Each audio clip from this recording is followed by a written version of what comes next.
Assalamualaikum warahmatullahi wabarakatuh. Perkenalkan, saya Tasya Rizky Ramadhani dari 10 MIPA 5. Di sini saya akan mempresentasikan materi tentang ibadah haji. Di sini saya akan membahas 4 subbab, yaitu pengertian dan hukum haji, syarat dan rukunnya, jenis-jenis haji, dan keutamaan haji. Pengertian haji. Haji secara bahasa bermakna menyengaja atau menuju. Secara istilah, haji adalah mengunjungi atau menziarahi Baitullah semata-mata untuk beribadah kepada Allah Subhanahu wa taala dalam waktu yang sudah ditentukan, yaitu pada bulan Zulhijjah dan sesuai dengan syarat dan ketentuan yang sudah ditetapkan. Haji merupakan rukun Islam yang kelima. Hukum ibadah haji menurut ijma ulama adalah fardu ain, yaitu wajib. Wajibnya di sini adalah bagi yang sudah mampu sekali seumur hidup. Syarat haji. Syarat-syarat haji adalah perbuatan-perbuatan yang harus dipenuhi sebelum ibadah haji dilaksanakan. Jika syarat-syarat tidak terpenuhi, gugurlah kewajiban haji seseorang. Syarat haji terbagi ke dalam dua bagian, yaitu syarat wajib haji dan syarat sah haji. Syarat wajib haji adalah beragama Islam, berakal atau tidak gila, sudah balik, pergi bersama muhrimnya, mampu dalam segala hal, misalnya dalam biaya, kesehatan, keamanan, dan nafkah bagi keluarga yang ditinggalkan. Sedangkan syarat sah haji adalah Islam, balik, berakal, dan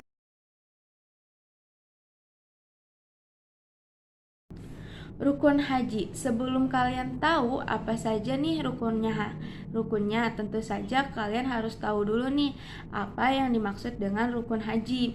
Rukun haji adalah perbuatan-perbuatan yang harus dilaksanakan atau dikerjakan ketika melaksanakan ibadah haji. Maka apabila ditinggalkan, ibadah hajinya tidak sah. Apa saja sih rukun haji itu? Nah, rukun haji yaitu ihram, wukuf, tawaf, sa'i, tahlul, dan tertib.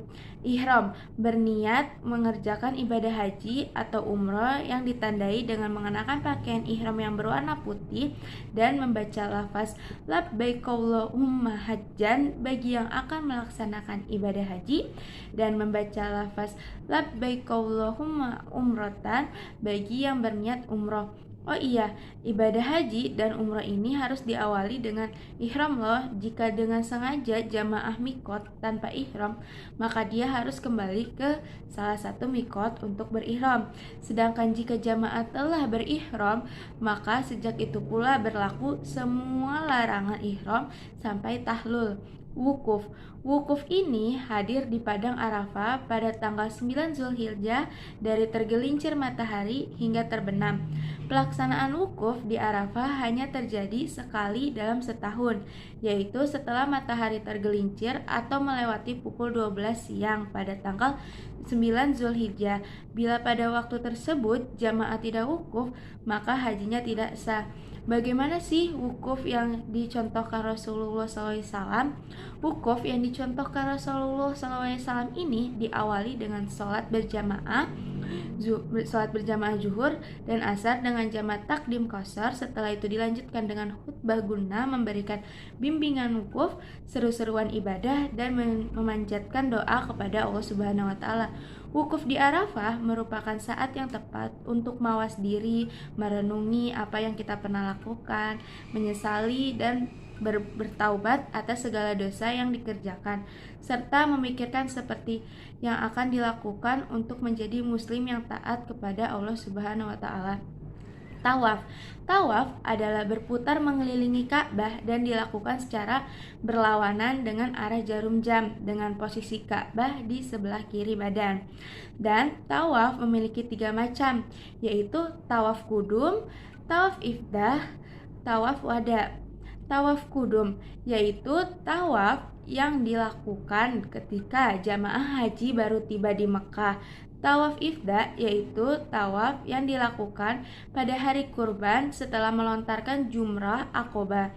Ini tawaf yang wajib dilakukan pada waktu haji.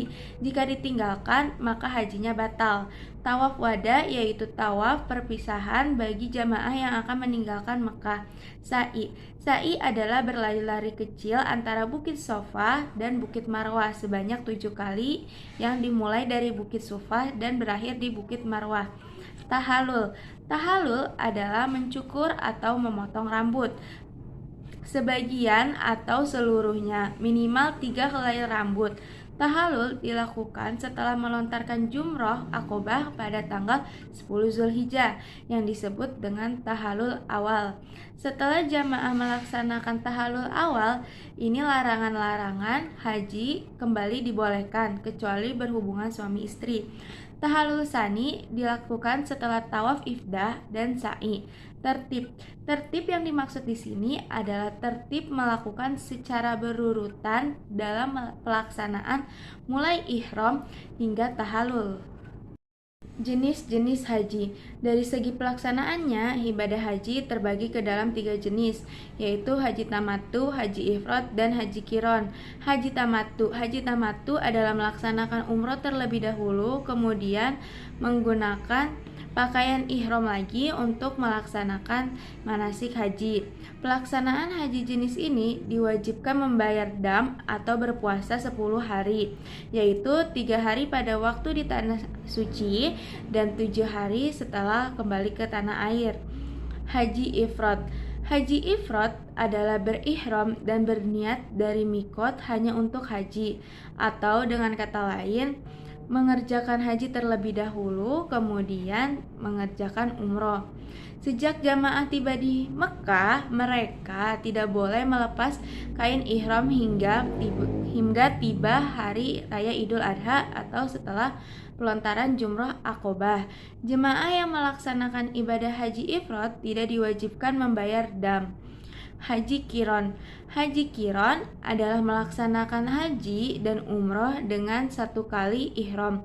Artinya, apabila seseorang jamaah haji memilih jenis haji ini, maka jamaah tersebut berihram dari mikot untuk haji dan umroh secara bersamaan. Jamaah yang melakukan jenis haji ini diwajibkan memotong hewan kurban. Keutamaan haji. Setiap ibadah yang diperintahkan Allah Subhanahu wa taala pasti memiliki hikmah dan keutamaan-keutamaan yang satu dengan lainnya berbeda-beda sebagai bentuk saling melengkapi dan menyempurnakan.